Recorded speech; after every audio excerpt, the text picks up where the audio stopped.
जय हिंद जय भारत दोस्तों। ये हमारा दूसरा पार्ट है विष के दांत। यह एक कहानी है। विष के दांत क्या है भाई? तो यह एक कहानी है। इसके लेखक कौन है? नलिन बिलोचन शर्मा। इसके लेखक कौन है? विष के दांत कहानी के लेखक हैं नलिन बिलोचन शर्मा। तो ये विष के दांत क्या है, नहीं इसे हम मतलब कैसे याद रखेंगे? ये कहानी है या कविता है? नहीं तो विष के दांत, विष के दांत जो होता है, कोई इंसान को विष के दांत नहीं होते हैं। कोई भी इंसान को विष का दांत नहीं होता है। ये सब कहानी में सुनने के लिए मिलता है। तो कहानी से याद रखेंगे। विष के दांत क्या है? आपका एक कहानी है। क्या है? एक कहानी है। इसके लेखक नलिन बिलोचन शर्मा, यानी ये नया कहानी अभी बन रहा है तो नया से याद रखेंगे नलिन बिलोचन शर्मा। इसके लेखक है, विष के दांत कहानी के लेखक है नलिन बिलोचन शर्मा। तो याद रखिएगा भाई। अब इनका परिचय, अब सबसे पहले इनका परिचय को देखेंगे, है ना। परिचय इनका जन्म कब हुआ था? नलिन बिलोचन शर्मा जी जो लेखक है, नलिन बिलोचन शर्मा जी जो लेखक है, इनका जन्म कब हुआ था? तो इनका जन्म 18 फरवरी 1916 को हुआ था। इनका जन्म कब हुआ था भाई? तो 18 फरवरी 1916 को। 18 के आपके एक बाद क्या हो जाएगा? 19। 18 के एक बाद हो जाएगा आपका 19, और 18 में से 2 माइनस कर लेंगे तो हो जाएगा 16।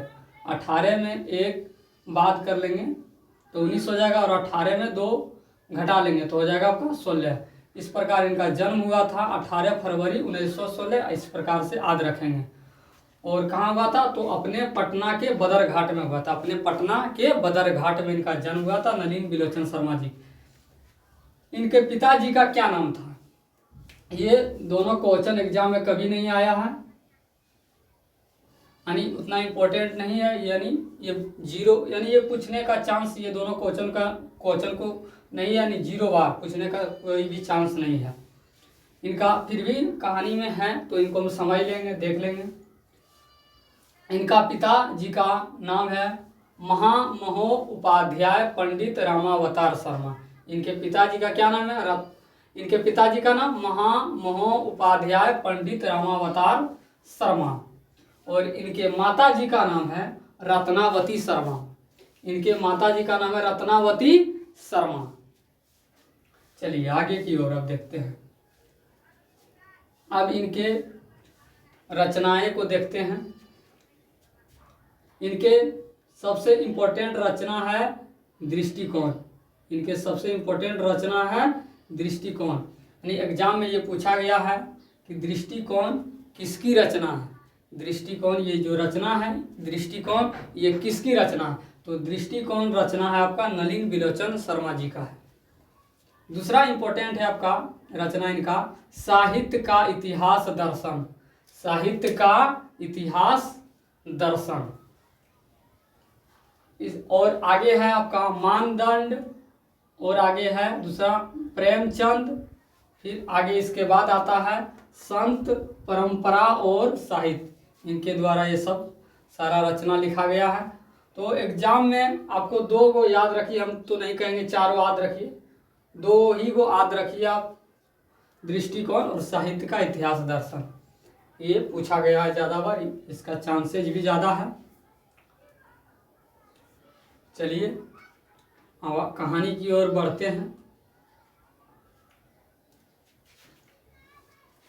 इस कहानी में 2 सबसे ज़्यादा इम्पोर्टेंट 2 बच्चे हैं।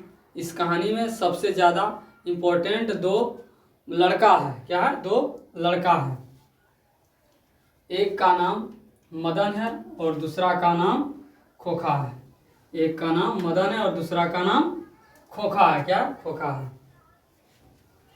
नहीं, ये अमीर घर के हैं, और मतलब अमीर यानी रईसी घर के हैं ये, और ये बेचारे गरीब घर के हैं। तो अमीर हैं घर के हैं नहीं इनके पास। और ये आपका यहाँ पर ये सेन साहब है। कौन है? सेन साहब हैं। एक रईसी बूढ़ा यानी सैन साहब जी हैं ये, और इनके नीचे हम इनके पत्नी बना दिए हैं, इनका पत्नी का चित्र बना दिए हैं, इनके पत्नी का नाम सैन साहिबा रख दिए हैं नाम, है ना।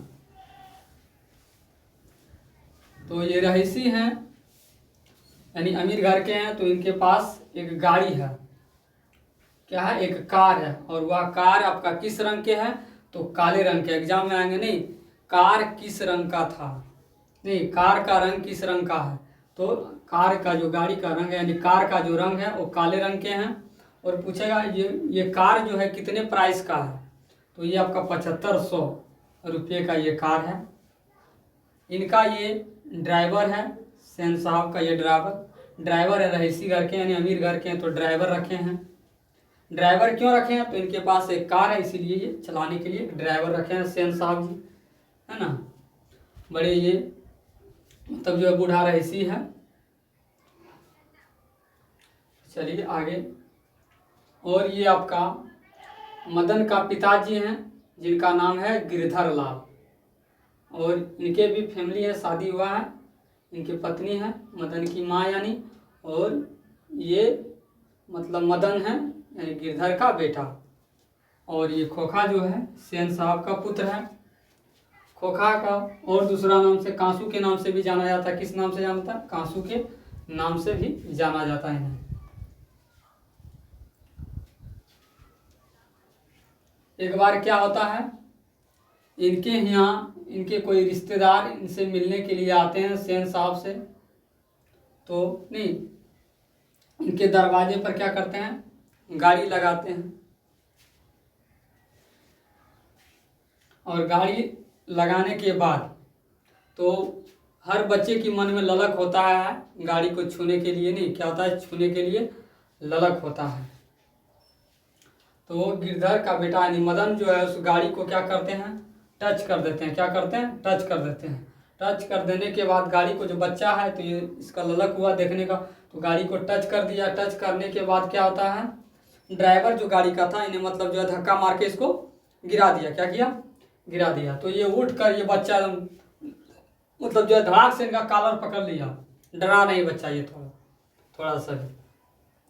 तो इतने में मतलब जो कहा सुनी हो रहा था, तो घर से निकले मदन यानी मदन बोलते हैं नहीं सैन साहब, और सैन साहब की पत्नी निकला। पत्नी मतलब घर से निकली नहीं, तो निकलने के बाद क्या होता है, देखा कि आपस में मतलब जो है इनसे बकझक हो रहा है, तो बोला क्या बात है, ड्राइवर से पूछा, बोला देखिए ना ये गाड़ी को टच कर दिया। तो सैन साहब बोलते हैं तुम गाड़ी को टच करने वाला कौन है, तुम गाड़ी को टच करने वाला कौन है। इतने में इसको मतलब डांटे,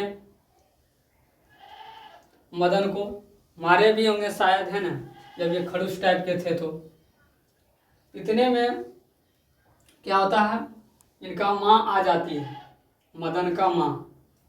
और मदन के माँ आ जाने के बाद देखती है नहीं कि हमारे बेटे को मतलब डांट रहे हैं, तो बोलते हैं ये छोटा सा बच्चा है, इनसे गलती हो गया है, क्या कहते हैं, इनका मन में ललक हुआ छूने का, छोटा बच्चा है तो ये गलती तो करेंगे ही।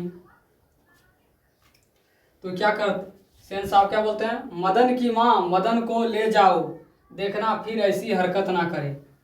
सैन साहब क्या बोलते हैं, मदन की माँ मदन को ले जाओ, देखना फिर ऐसी हरकत ना करे। इस कथन को यानी यह किसने कहा था, इस एग्जाम में पूछा जाएगा इस कथन को, यानी यह किसने कहा था कि मदन की माँ मदन को ले जाओ, देखना फिर ऐसी हरकत ना करे। तो किसने कहा था भाई, तो सैन साहब जी, सैन साहब कहे थे, खड़ूस आदमी ये नहीं जी तो बोलना ही नहीं चाहिए इसको, सैन साहब कहे थे नहीं। और अपने बेटे जो हैं ये खोखा, इनका एक लौता बेटा था, इनको यानी कुछ मतलब इतना नालायक था, इसमें मतलब वो नहीं इतना नालायक था कि मतलब जो है बिना मतलब के मतलब जो है गलतियां ये करते रहते थे। और ये सैन साहब की 5 पुत्रियां हैं, सीमा, रजनी, आलो, शेफाली, आरती। ये सैन साहब की 5 पुत्रियां हैं, सीमा, रजनी, आलो, शेफाली, आरती। ये सैन साहब की क्या है, 5 पुत्रियां हैं। और ये खोखा है, तो खोखा मतलब जो है कि नहीं कुछ भी गलतियां करते हैं तो इस सेन साहब को इसमें इंजीनियर की झलक दिखता है। किस मतलब आँख से नहीं, कौन सा लेंस आँख में इनका बैठा हुआ है पता नहीं, इनको मतलब जो है क्या होता है, इनके गलतियां में इंजीनियर की झलक दिखते हैं। और ये बेचारी ये पांचों बहनें जो इतना सीधी है, इतना सीधी है कि मतलब जो है सेन साहब इनको मतलब अगर डांट देते हैं तो ये उठ नहीं पाती है। सेन साहब मतलब इनको जब डांट देते हैं बोलती है कि नहीं चलो बैठो तो बैठी रहेगी, चलो यहाँ सुनो तो डर से बेचारी आ जाती है, नहीं चलो खाना नहीं बना, नहीं खाना तो नहीं खाती है डर से। और ये इसको पूरा मतलब जो है एक बेटा रहता है, जानते हैं आप लोग, एक बेटा रहता है तो कपार पर चढ़ता ही है ना। तो कहने का मतलब हुआ कि एक बेटा रहे या दो बेटा रहे, है ना, उनको डांट फटकार हमेशा करते रहना चाहिए। क्या भाई, करते रहना चाहिए, ताकि है ना उनको समय समय पर सही चीज़ का समझ आते रहे। तो नहीं डांटते हैं तो ये नालायक निकल जाते हैं। क्या होते हैं, नालायक निकल जाते हैं।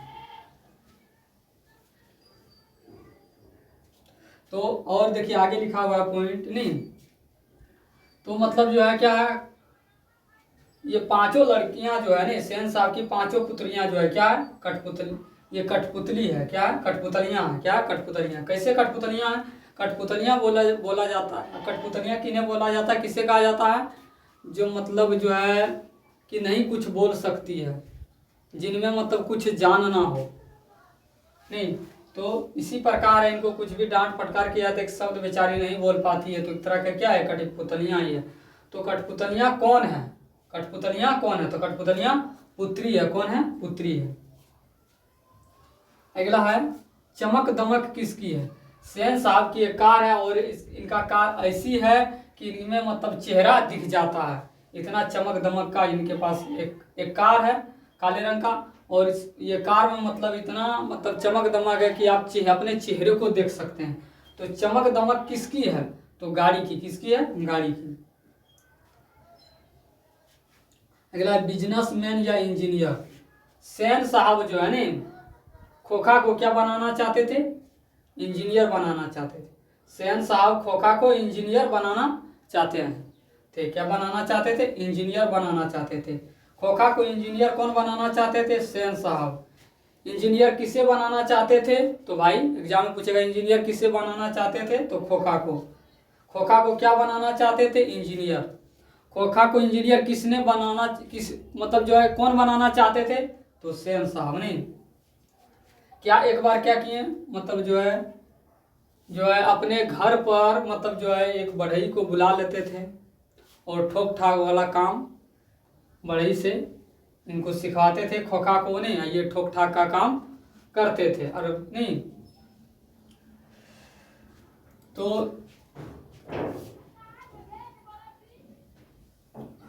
और मदन का उम्र कितना है, मदन का उम्र इस कहानी में नहीं 5 से 6 वर्ष का मदन है। मदन का उम्र कितना है, 5 से 6 वर्ष का।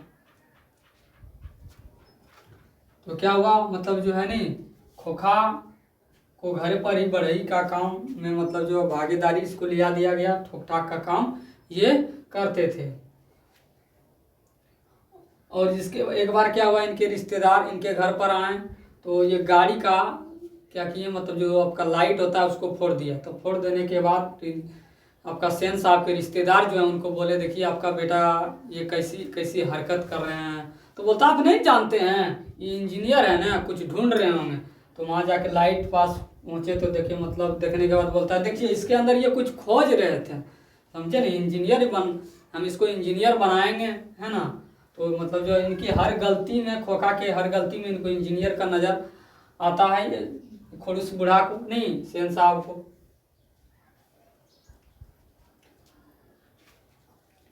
तो है ना। और एक बात, एक पॉइंट है, मतलब जो है ना मदन जिस समय मतलब जो है ड्राइवर का कॉलर पकड़ लिए थे, है ना, तो बच्चा है तो गलती करेंगे ही, है ना, गाड़ी छुएंगे ही, तो मतलब इनको मतलब जो है धकेलना नहीं चाहिए। तो धकेल देने के बाद धकेल दिए तो ये कॉलर पकड़ लिए। तो वहाँ पर सेन साहब बकझक हो रहे थे और उनकी पत्नी आई थी, तो वो उनके जब कॉलर पकड़े हुए थे तो उस समय बोले थे कि ऐसे ही लड़के आगे चल के चोर और डाकू बनते हैं। ऐसे ही लड़के आगे चलकर चोर और डाकू बनते हैं। या किसने कहा था? तो सेन साहब की पत्नी ने कही थी। किसने कही थी? सेन साहब की पत्नी कही थी। एक चलिए आगे की ओर बढ़ते हैं ना। तो जब ये गलती किए थे मदन है ना, तो मदन ने देखे कि मतलब मेरे मालिक साहब के बेटे के साथ ये क्या किए, मतलब मेरे मालिक के साथ मेरे मालिक के साथ ये लड़ाई कर दी है नहीं। तो इस मतलब जो है इस बात को सुनकर वो अपने बेटे को घर ले जाते हैं और उनको खूब पीटते हैं। मदन को किसे पीटते हैं? मदन को खूब पीटते हैं। तो क्या हुआ, मदन उनके बेटे जो खोखे के आसपास जाना क्या किए, बंद कर दिए नहीं, क्या किए, बंद कर दिए। और मदन एक गली में क्या कर रहे थे, एक लट्टू नचा रहे थे। कहाँ नचा रहे थे? तो गली में नचा रहे थे। क्या नचा रहे थे, क्या खेल रहे थे? तो लट्टू खेल रहे थे। कौन खेल रहे थे अगर पूछा जाए एग्जाम में? तो मदन खेल रहे थे। कौन खेल रहे थे? मदन। उसी बीच क्या होता है, यानी मदन और मदन के दोस्त जितने थे वो सारे गली में क्या कर रहे थे, लट्टू का खेल खेल रहे थे। किसका खेल खेल रहे थे? लट्टू का खेल खेल रहे थे। क्या चीज का खेल खेल रहे थे? तो लट्टू का। उसी बीच क्या होते हैं, ये खोखा वहां पहुंचता है और रुबाबी से इसे क्या करता है, लट्टू मांगता है। ए लट्टू दो नहीं। तो बोला अरे तुम्हारे पास लट्टू भी है क्या? ये बोले नहीं। इतना बोलने के बाद मदन बोले तो तुरंत ये क्या हरामी तो है था ही खोखा आपका है ना, तुरंत इनके ऊपर में क्या किए, मतलब चमेटा जो आपका हाथ उठा दिए, एक झाप दे दिए इनको। तो दे देने के बाद है ना, तो क्या करते हैं, मदन को पहले से गुस्सा था जो इनको पिताजी लगा के पिटवाए थे ना, तो पहले से गुस्सा था। तो क्या किए इनका है ना, मतलब इस तरह गली में इसको पीटा कुत्ते की तरह, यानी कुत्ते की तरह दोनों लड़ रहे थे। तो पूछा जाएगा दोनों नहीं गली में दोनों किस तरह लड़ रहे थे, तो कुत्ते की तरह। और कुत्ते की तरह इसको पीटे भी है ना, और पीटने के बाद एक फाइट चलाकर इनका दांत को क्या किए, तोड़ दिए ना, 2 दांत इनका तोड़ दिए खोखा का। तो पूछा जाएगा एग्जाम में खोखा का दांत नहीं कितने दांत, खोखा का किसने दांत तोड़ा? तो मदन ने तोड़ा। किसने तोड़ा? मदन ने। कितने दांत तोड़े खोखा के? कितने दांत तोड़े? तो 2 दांत। कितने दांत तोड़े थे? 2 दांत। तो वहां है ना, इनको पिटाई लगने के बाद ये डर से वहां से भाग जाते हैं, निकल जाते हैं दुम मिलाते हुए। तुरंत नहीं भागते हैं, नहीं तुरंत क्या आते हैं, नहीं भागते हैं। और क्या करते हैं, मदन के जितने भी दोस्त हैं लड़ रहे थे उस समय केवल देख रहे थे, बल्कि इनको साथ नहीं दे रहे थे। बोल रहे थे मतलब इसलिए साथ नहीं दे रहे थे कि मतलब जो है रईस घर के हैं, मतलब अमीर घर के हैं है ना, इनको साथ देने के बाद क्या है, मतलब हमारे ऊपर मतलब जो है जुल्म करेंगे, क्योंकि ये अमीर है नहीं, इसलिए ये साथ डर से नहीं दे रहे थे। तो क्या होता है, एक गरीब व्यक्ति जब जो है दूसरे गरीब व्यक्ति को अगर साथ नहीं देते हैं तो इस प्रकार क्या होता है, अमीर यानी महल वाले की क्या होती है, जीत हो जाती है। तो इस कहानी से भाई हमें यह शिक्षा मिलता है कि मतलब जो है ना, अगर एक गरीब व्यक्ति महल वाले, अगर एक गरीब व्यक्ति मतलब गरीब का साथ ना देकर महल वाले को साथ दे देते हैं तो इस स्थिति में महल वाले की क्या होती है, जीत हो जाती है। तो इस कहानी से आप लोगों को शिक्षा मिला होगा कि ये कहानी जो है आपका गरीब और अमीर से संबंधित था। तो मिलते हैं भाई इसके दूसरे वीडियो में सब्जेक्टिव में, तब तक के लिए सभी भाई को जय हिंद जय भारत में।